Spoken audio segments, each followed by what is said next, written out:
Buenas tardes. El tema a tratar en este video son las neuroimágenes. Este video fue producido y editado por Ronnie Álvarez Salcedo y narrado por Luis Carvajal Minda, alumnos de la Cátedra de Imagenología 2 de la Universidad de Guayaquil. Remontándonos un poco a la historia, la neuroradiología, que era como se la conocía en ese entonces, era una rama de la imagenología bastante atrasada relativamente, ya que el único método diagnóstico que se tenía disponible era la radiografía simple de cráneo. Este método era bastante insensible a la hora de detectar patologías de encéfalo y médula espinal, de modo que las imágenes eran bastante complicadas de interpretar, ya que se requería un conocimiento y una experiencia bastante amplia en lo que a neuroanatomía se refiere. Además de que existían procedimientos bastante dolorosos e incómodos para el paciente, como lo eran la neumoencefalografía, que consistía en la inyección de aire a través del canal raquídeo y se colocaba al paciente en una silla de tortura diseñada especialmente para el procedimiento. Bien. Además de esto, teníamos que, por lo incómodos que eran todos estos métodos, los pacientes se volvían reacios a regresar por voluntad propia para una segunda intervención o un segundo estudio. Si a eso le sumamos el hecho de que el único método relativamente cómodo o poco doloroso para el paciente era la arteriografía carotidia, ya sea por punción lumbar o punción directa, la neuroradiología se encontraba bastante atrasada en cuanto a técnicas de imágenes se refiere, hasta la década de 1970, en el que Sir Godfrey Hounsfield inició con los postulados y la implementación del estudio de imágenes conocido como tomografía computarizada. La invención y el uso generalizado de la técnica de tomografía computarizada permitió un acceso relativamente indoloro a los procesos patológicos en el interior del cráneo y permitió que la neuroradiología se convirtiera en una subespecialidad principal de la radiología. Si bien es cierto, los primeros equipos de tomografía computarizada eran lentos, carecían de detalle y eran difíciles de manejar, suponían un avance tan maravilloso y tan novedoso que fueron acogidos como una revolución de la imagen médica. Esto hizo a Sir Godfrey Hounsfield acreedor de numerosos premios internacionales. Fue nombrado caballero por su trabajo y se le acreditó el título de pionero en la imagen de tomografía computarizada. Esto sin mencionar que la aparición de la tomografía computarizada plantó los cimientos para lo que dentro de algunos años se conocería como resonancia magnética. Ahora, hablando de los estudios por imágenes que se pueden utilizar para estudiar patología neurológica, tenemos diferentes opciones como radiografía, ecografía, tomografía computarizada y resonancia magnética. Hablando un poco de la radiografía, este examen no es muy específico para patología de encéfalo y médula espinal. Sin embargo, es cierto también que tiene una vital importancia para el estudio de estructuras óseas y tejidos blandos craneales que se encuentran en estrecha relación con el sistema nervioso central. En cuanto al examen de radiografía simple de cráneo, podemos decir que existen tres proyecciones principales. Tenemos la proyección postero-anterior, proyección antero-posterior y proyección lateral. Estas tres proyecciones principales, a su vez, tienen diferentes variantes dependiendo del grado de inclinación de la cabeza del paciente, que nos permiten examinar cavidades craneales o algunas estructuras de manera más clara sin que haya alguna superposición de alguna otra estructura que no nos interese para el estudio.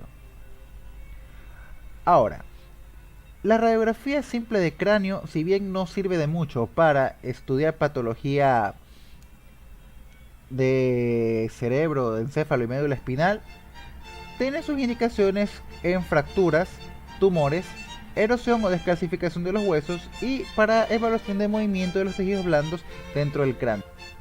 Hablando un poco de la ecografía, este examen tampoco es muy específico para el estudio o el diagnóstico de las patologías de encéfalo o médula espinal. Sin embargo, tiene dos indicaciones bastante importantes a tomar en cuenta. Este examen se puede realizar tanto en lactantes como en adultos y se puede realizar una ecografía de cabeza que permite la evaluación del tejido cerebral y la ecografía Doppler transcraneal que permite la evaluación del flujo y la dirección sanguínea dentro del cerebro. Como se indicó, este examen tiene dos indicaciones bastante específicas. En lactantes se puede realizar para estudio de anomalías relacionadas al nacimiento prematuro. Esto se puede realizar en lactantes debido a que la fontanela no va a estar cerrada hasta los primeros 12 meses de vida. Algunos autores dicen que es más, otros que es menos, pero en promedio son 12 meses en los que se cierra la fontanela. Mientras la fontanela no esté cerrada, esto permitirá que las ondas de ultrasonido de la ecografía puedan atravesar la fontanela y proyectar las imágenes del encéfalo por medio de la ecografía. En los adultos también se puede utilizar el examen de ecografía de cabeza durante intervenciones quirúrgicas para la detección de masas o algunos otros elementos anómalos. Esto se realizará obviamente una vez que los huesos hayan sido retirados para realizar el procedimiento quirúrgico correspondiente. Lo que podamos encontrar en una ecografía de cabeza o en un Doppler pueden ser hemorragia, hidrocefalia, tumores, quistes, posibles complicaciones de la meningitis o, como ya se dijo, seguimiento y detección de masas o elementos anómalos durante las intervenciones quirúrgicas. Hablando un poco de la tomografía computarizada, hablamos de que la tomografía computarizada utiliza rayos X para generar imágenes bidimensionales del cuerpo en corte transversal. Las imágenes se adquieren mediante la rotación rápida del tubo de rayos X a 360 grados alrededor del paciente. La radiación transmitida se mide mediante un anillo de detectores de radiación sensibles ubicados en el pórtico alrededor del paciente. La imagen final se genera a partir de estas mediciones utilizando el principio básico de que la estructura interna del cuerpo puede reconstruirse a partir de la producción de múltiples rayos X. Ahora, todo corte en tomografía computarizada adquirido está subdividido en una matriz de hasta 1024 por 1024 voxels. Cada voxel ha sido atravesado durante el escaneo por numerosos fotones de rayos X y la intensidad de radiación transmitida medida por detectores. A partir de estas lecturas de intensidad, la densidad o valor de atenuación del tejido en cada punto del corte puede ser calculado. Los valores de atenuación específicos son asignados a cada voxel y la imagen vista es reconstruida tal cual como la correspondiente matriz de píxeles. Ahora bien, a cada píxel se le asigna un valor numérico, el cual es el promedio de los valores de atenuación contenidos en el voxel correspondiente.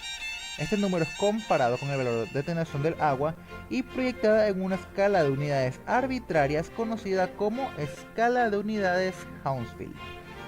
Esta escala le asigna al agua un valor de 0 unidades Hounsfield. El rango de números en la tomografía computarizada es de 2000 unidades Hounsfield, aunque existen equipos mucho más modernos, estándares más modernos, y llegan hasta 4000. Cada rango representa una escala de gris de menos 1000 o más 1000 en cada espectro, siendo menos 1000 lo más oscuro, en este caso el aire, y más 1000 lo más claro, lo más blanco, que vendría a ser un poco más de el hueso. Se mencionaba hace un rato sobre la escala de Hounsfield, es que el valor del agua siempre va a ser 0, mientras que tenemos dos extremos. El valor del aire va a ser de menos 1000 y tenemos el otro extremo en más 1000, que es lo más próximo al hueso. Mientras menor sea la unidad Hounsfield, más oscuro se va a ver el tejido o la sustancia que estemos analizando, y mientras más alto sea el valor, se va a ver mucho más brillante. Estos son términos que tenemos que conocer como hipodenso e hiperdenso en la tomografía computarizada, pero eso lo vamos a ver más adelante. Como se dijo, cada tejido tiene un valor en unidades Hounsfield específico. En esta imagen podemos observar algunos de los tejidos con sus diferentes valores de unidades Hounsfield. En primer lugar tenemos al hueso con un valor de más 613 unidades Hounsfield. Podemos observarlo en la imagen, se está señalando el hueso y tiene un valor de 613 unidades Hounsfield. Tenemos la sustancia blanca con un valor de 24.74, lo podemos observar en la imagen.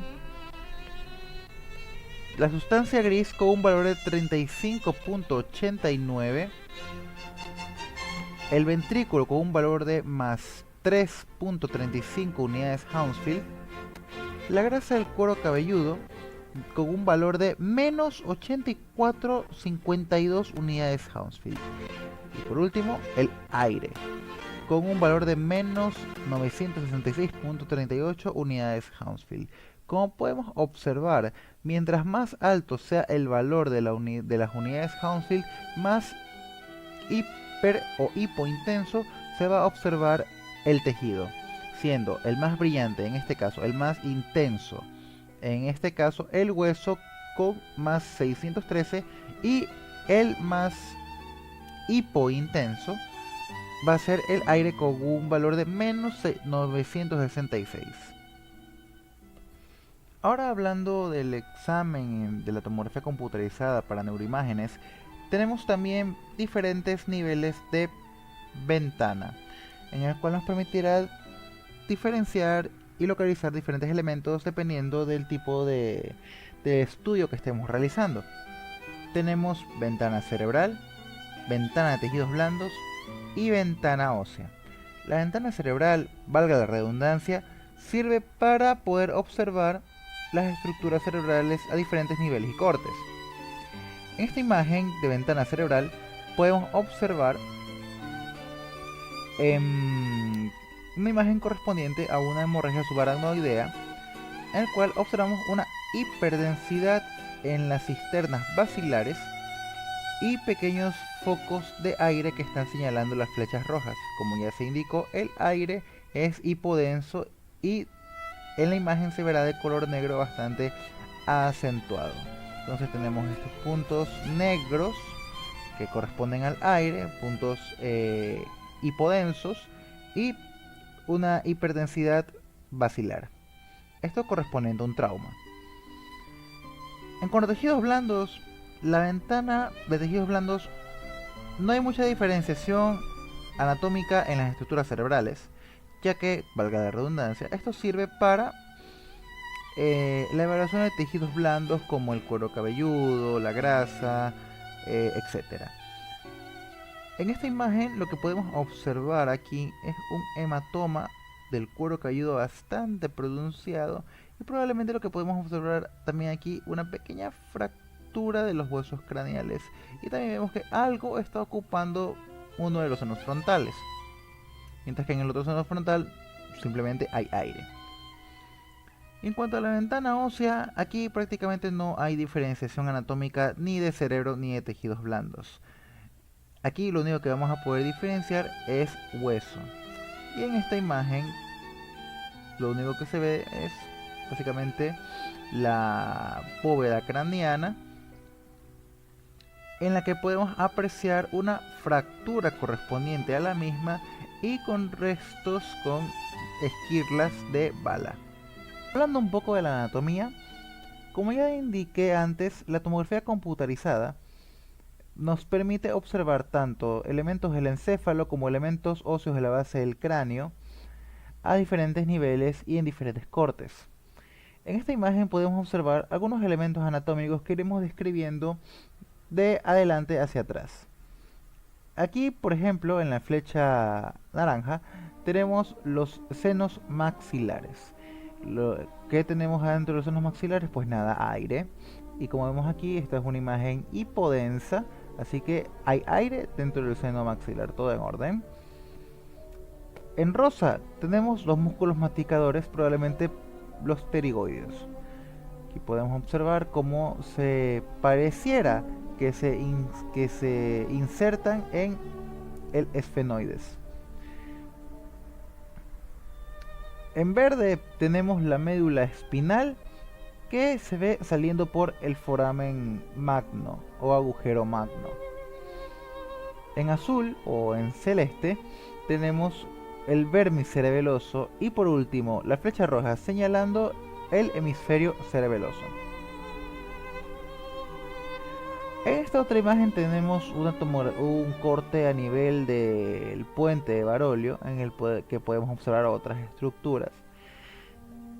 Hasta adelante tenemos el seno esfenoidal que, al igual que la mayoría de senos paranasales y senos craneales, está lleno de aire. Toda esta imagen hipodensa llena de aire, excepto estas pequeñas estructuras óseas pertenecientes a la propia base del cráneo. Todo en orden, ¿no? Bien. En amarillo tenemos el ángulo cerebropontino. La flecha roja nos señala el pedúnculo cerebral medio. La flecha naranja el lóbulo temporal y la flecha azul lo que viene a ser el cuarto ventrículo.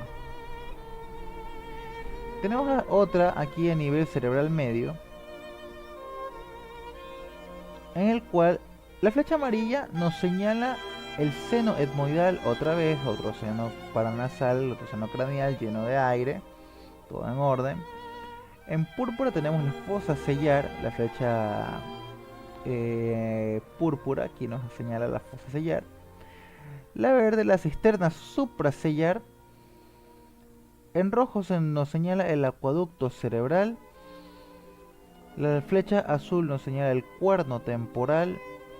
Y la naranja nos señala el lóbulo occipital. Y por último en blanco tenemos la arteria cerebral media. Esta otra pareciera ser que se encuentra ya a nivel de los ventrículos laterales, aunque se empieza a perder un poco la imagen. En verde tenemos el tercer ventrículo. Sí, podríamos decir que la imagen se encuentra a nivel del tercer ventrículo. En amarillo tenemos el lóbulo frontal. En rojo tenemos la cisura de Silvio, que abriéndola detrás de la cisura de Silvio se encontraría que el lóbulo de la ínsula. En azul tenemos el lóbulo temporal y en naranja la cisterna de la lámina cuadrigémina. En esta otra imagen tenemos en blanco el foramen de Monroe, la flecha amarilla señala la cabeza del núcleo caudado. En azul o en celeste tenemos el globo pálido, en rojo el núcleo del putamen, en púrpura tenemos el tálamo. En verde, la flecha verde señala la extremidad posterior de la cápsula interna y la flecha naranja señala la glándula pineal con una pequeña calcificación en el centro. En este otro corte tenemos la flecha blanca señalando el geno del cuerpo calloso, azul señalando la cápsula externa, la flecha amarilla señala el tálamo otra vez, el verde señala el plexo coroideo en el ventrículo lateral y la flecha roja el esplenio del cuerpo calloso. En blanco observamos el cuerpo del núcleo caudado, en rojo tenemos la corona radiata, en amarillo la hoz del cerebro que ya se empieza a apreciar porque estamos yendo ya hacia superior, y en azul tenemos el seno sagital superior. A medida que vamos subiendo algunos niveles de corte en la tomografía computada, podemos ver que mientras más subimos, la hoz del cerebro se va haciendo más prominente, los ventrículos desaparecen y ya se empiezan a observar algunas circunvoluciones. En esta imagen lo que más nos va a llamar la atención es, en las flechas amarillas tenemos el centro semioval y en la flecha celeste o azul tenemos el lóbulo parietal. En esta otra imagen del vértice del cerebro podemos observar algunas convoluciones y fisuras, algunos surcos, circunvoluciones y fisuras, la hoz del cerebro. Vemos los huesos de la bóveda craneana rodeando el vértice del cerebro y la grasa del cuero cabelludo. En esta imagen podemos observar en blanco el giro frontal superior, la flecha amarilla señalando el surco frontal superior, la flecha roja señalando el giro frontal medio, la verde el surco prefrontal, la naranja el giro prefrontal, el azul el surco central el púrpura el giro poscentral y en rosa el surco poscentral. Bien, en esta imagen podemos observar en la flecha naranja la fisura orbital inferior, en verde el foramen lacerado, en amarillo el foramen oval, en rojo el foramen espinoso, en púrpura la porción petrosa de la arteria carótida y en blanco la vena yugular. En esta otra imagen tenemos la flecha amarilla, el canal vidiano por el que pasa el nervio vidiano, el clivus del esfenoides, el canal carotídeo por el que pasa la arteria carótida interna. En la flecha blanca podemos observar la vena yugular y en la flecha verde el seno sigmoide. Ahora, hablando de los senos paranasales, los senos craneales, de izquierda a derecha podemos observar el seno frontal, el seno etmoidal, el seno maxilar y el seno esfenoidal. Como ya dije antes, ¿cómo se van a ver los senos craneales? Pues hipodensos porque simplemente están llenos de aire. Aquí podemos observar imágenes hipodensas completamente negras, así que pareciera ser que todo se encuentra en orden. En cuanto a las densidades en tomografía computarizada, hay algunos términos que tenemos que saber, y es que tenemos que diferenciar cuando una imagen es hipodensa, cuando es isodensa y cuando es hiperdensa. Las hipodensas es todo lo que vamos a decir que se ve oscuro en la imagen, oscuro, negro, hipodenso. En la imagen de tomografía computarizada en encéfalo, lo que se va a ver hipodenso va a ser la grasa, aunque generalmente no se observa en la cabeza más que en el cuero cabelludo, el aire y el agua. Isodenso, ¿qué es isodenso? Es aquello que no es ni hipodenso ni hiperdenso, no es oscuro ni brillante, simplemente es visible. Lo que hacemos del isodenso es nada más que el encéfalo normal y algunos tipos de proteínas. Y lo que es hiperdenso, aquello que es brillante, blanco, eso se va a ver el metal, el yodo, calcio, hemorragias e incluso los huesos. En cuanto a las indicaciones para el análisis de las imágenes de tomografía computarizada de cabeza, tenemos que tomar en cuenta algunos puntos de análisis en un orden determinado. En primer lugar, vamos a evaluar las estructuras anatómicas normales. Es indispensable conocer la anatomía normal de una imagen vista en tomografía computarizada. Número 2. Evaluar los signos subyacentes de patología, ya sean anomalías, ya sean asimetrías, deformidades, presencia de líquidos que no deberían encontrarse en la zona que estamos evaluando, etc. Número 3. Evaluar los senos y las estructuras óseas.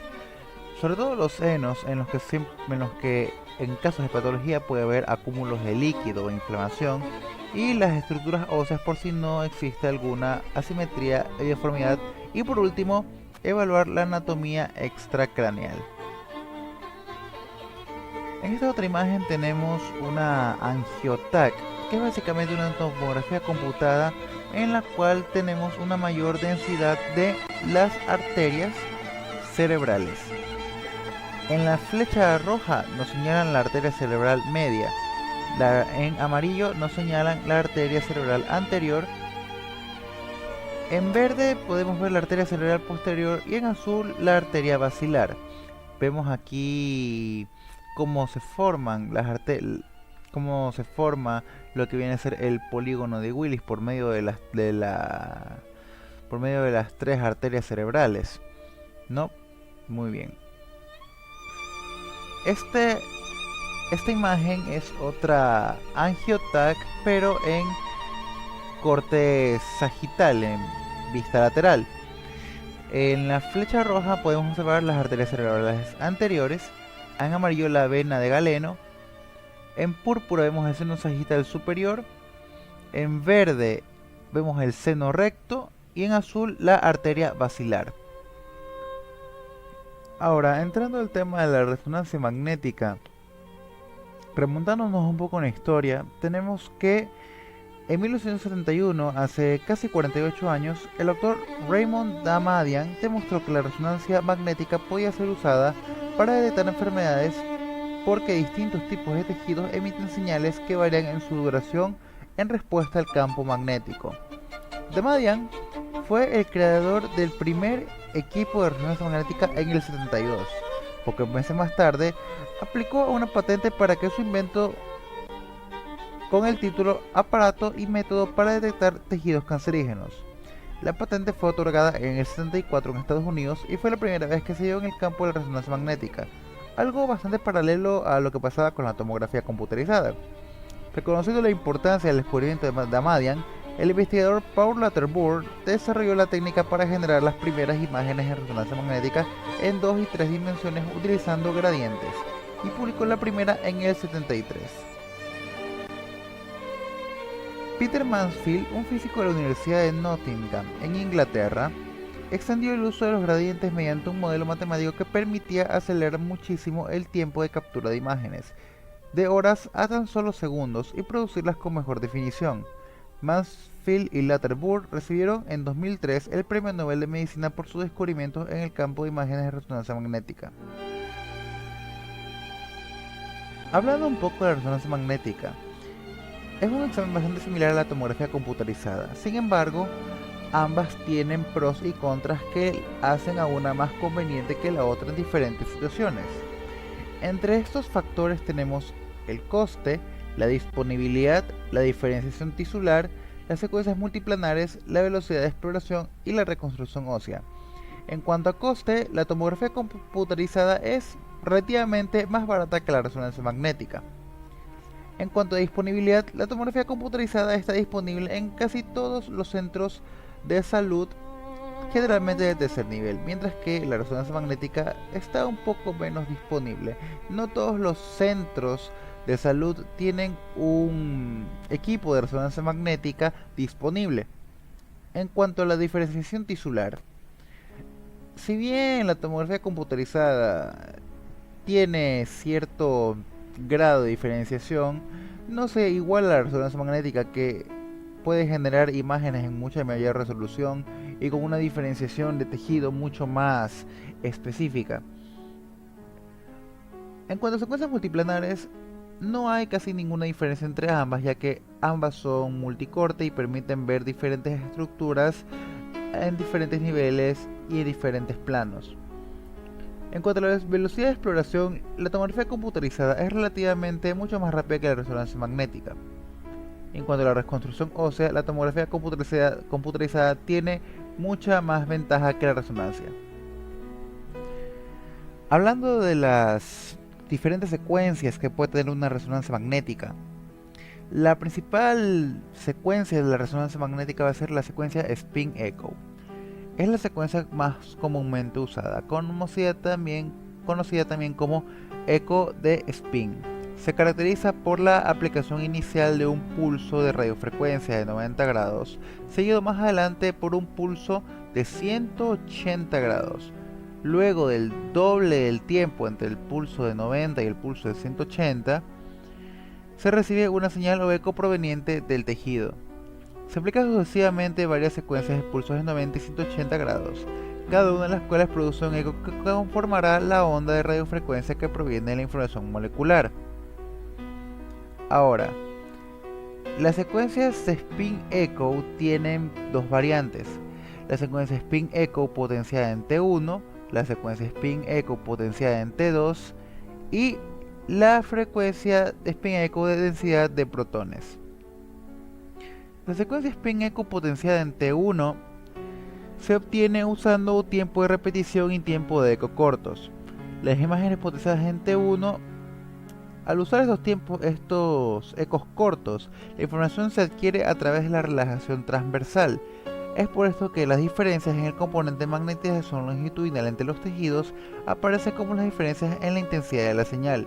Debido a esto, aparecen con alta intensidad de señal con respecto a aquellas con tiempos de relajación más prolongados como el agua, por lo que en las estructuras ricas en agua como líquido cefalorraquídeo se ven de muy baja intensidad de señal.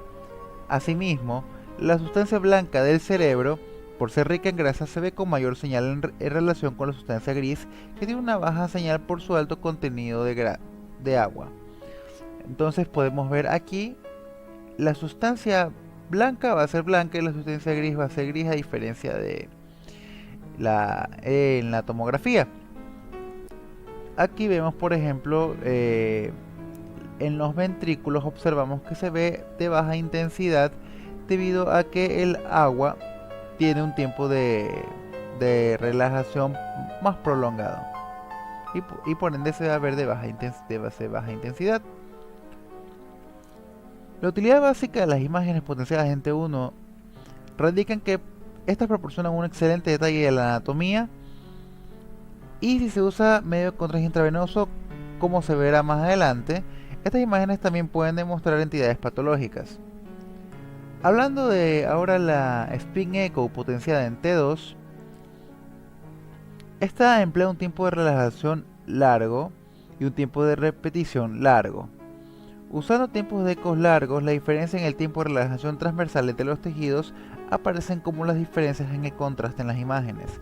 Por lo tanto, usando tiempos de repetición y tiempos de ecos largos, se elimina el efecto T1 y se obtiene imágenes potenciadas en T2. Esta secuencia deja ver la grasa como una señal de baja intensidad y el líquido como una señal de alta intensidad, por lo que es útil en la identificación de lesiones patológicas que suelen caracterizarse por un aumento en el contenido de agua. Se produce también inversión en la intensidad de la señal de la sustancia blanca, que se observa de menor intensidad de señal con respecto a la sustancia gris. Es decir, que en T2 la sustancia blanca es gris y la sustancia gris es blanca. Es como si se invirtieran los colores en T1 y en T2. En este caso, ahora el agua se va a ver hiperintensa y la grasa se va a ver hipointensa. Hablando de la Spin Echo potenciada por densidad de protones, cuando se combina un tiempo de repetición largo y un tiempo de eco corto, las diferencias en el componente de la magnetización longitudinal entre los tejidos corresponde a la diferencia en la densidad de protones en el núcleo de las moléculas de hidrógeno por cada tejido, y se obtienen imágenes potenciadas en densidad de protones. Las estructuras líquidas producen una señal intermedia y hay una pobre diferenciación entre sustancia blanca y sustancia gris. Como vemos en la imagen, casi no se logra diferenciar entre la gris y la blanca. Sin embargo, para caracterizar lesiones la sustancia blanca, pero ha sido reemplazada por otras secuencias y ya no se utiliza en el protocolo de rutina en neuroimágenes. En resumen, T1 utiliza tiempos de repetición y de relajación cortos. T2 utiliza tiempos de relajación y repetición largos. Y en densidad de protones, los tiempos, el eco es corto y la prolongación es larga, es decir, están completamente invertidos. También existe otro tipo de secuencia para resonancia magnética conocido como secuencia de inversión-recuperación. La secuencia de inversión y recuperación es una variante de la secuencia Spin Echo en la que se añade un pulso inicial de 180 grados antes de la secuencia Spin Echo. A este pulso inicial se le conoce como pulso de inversión y se añade otro parámetro adicional conocido como tiempo de inversión. Si el tiempo de inversión es corto, se tiene una imagen en la cual se cancela la señal del tejido graso. A esta secuencia se le denomina STIR. La secuencia STIR no suele utilizarse de rutina, sino con interés de evaluar estructuras con alto contenido graso como la órbita, en este caso. En este caso parece que aquí hubiese alguna masa que está presionando sobre la órbita y protruyendo el ojo hacia afuera. Bien. Ahora, si en cambio se usa un tiempo de inversión prolongado, se elimina o atenúa la señal de estructuras con alto contenido de agua como el líquido cefalorraquídeo. Al prolongar la secuencia, se tiene una imagen cuya información predominante es sobre el T2 de los tejidos. Esta secuencia, que es realmente una secuencia potenciada en T2, se le conoce como FLAIR. Proporciona una imagen similar a la potenciada en densidad de protones con líquido cefalorraquídeo oscuro, pero con pobre contraste en la sustancia blanca y la sustancia gris, Sin embargo, las alteraciones patológicas se observan hiperintensas con una sensibilidad mayor a la densidad de protones. Esta secuencia elimina la señal de líquido cefalorraquídeo, pero no la señal proveniente de lesiones patológicas que suele presentar aumento en su contenido de agua o edema, por lo que es útil en su identificación y ha reemplazado a la densidad de protones haciéndose parte del protocolo de rutina. FLAIR es una secuencia potenciada en T2 en la que se anula la señal proveniente del líquido cefalorraquídeo. La sustancia blanca se observa de menor intensidad de señal en relación con la sustancia gris. Y el líquido cefalorraquídeo hipointenso. En lo que podemos observar aquí es una lesión intraaxial parasagital frontal derecha que ocupa espacio y está rodeada de edema. Por obvias razones, como ya se mencionó, se va a ver mejor visualizado en FLAIR como señal de alta intensidad.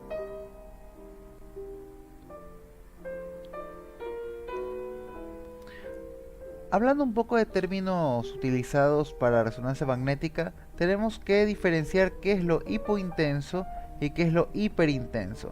Lo hipointenso es lo que se va a ver oscuro o negro en la imagen y lo hiperintenso es lo que se va a ver blanco y brillante. Ahora, lo que se va a ver hipointenso e hiperintenso no va a ser lo mismo en T1 y en T2 como ya se explicó anteriormente. Lo hipointenso en T1 que se va a ver en la imagen va a ser calcificaciones, aire y agua, como edema o el mismo líquido cefalorraquídeo. Y lo hiperintenso, o sea lo blanco, lo brillante, en T1 va a ser la grasa, el gadolínio, que es el medio de contraste utilizado en resonancia magnética, y contenido elevado en proteínas. En cuanto a resonancia magnética ponderada en T2, lo hipointenso o lo oscuro va a ser la grasa, las calcificaciones, el aire y el contenido elevado en proteínas. Y lo hiperintenso va a ser el agua, como el edema líquido o el líquido cefalorraquídeo. Es como si los colores de las densidades se intercambiaran en T1 y en T2. El aire siempre va a ser hipointenso tanto en T1 como en T2. Estas imágenes que tenemos aquí son básicamente una T1 y una T2 completamente normales. Estas son imágenes axiales en T1 y en T2 del encéfalo. Aquí podemos ver que el líquido cefalorraquídeo existente en los ventrículos laterales es oscuro en T1 y brillante en T2, como ya se explicó anteriormente. La sustancia gris que contiene los cuerpos de las neuronas en T1 es realmente gris, y la sustancia blanca es realmente blanca en T1, mientras que en T2 la sustancia gris es blanca y la sustancia blanca es gris. Hablando ahora de la angioresonancia magnética, esta no es más que una resonancia magnética con especial hiperdensidad en los planos vasculares. Básicamente este examen tiene una utilidad muy importante para hacer reconstrucciones de los planos vasculares, incluso reconstrucciones en 3D, y así permitirnos diagnosticar ciertas patologías de los vasos sanguíneos cerebrales. Ahora, cada patología cerebral va a tener un método de elección y métodos como segunda opción o como agregados. Como principal proceso patológico tenemos el accidente cerebrovascular, en el cual el método de estudio de imagen de elección va a ser la resonancia magnética con potenciación de la difusión.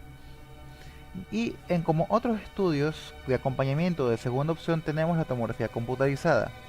Para cefalea aguda e intensa tenemos la tomografía computarizada sin contraste, y como otros estudios la angiografía con resonancia magnética o la angiografía con tomografía computarizada.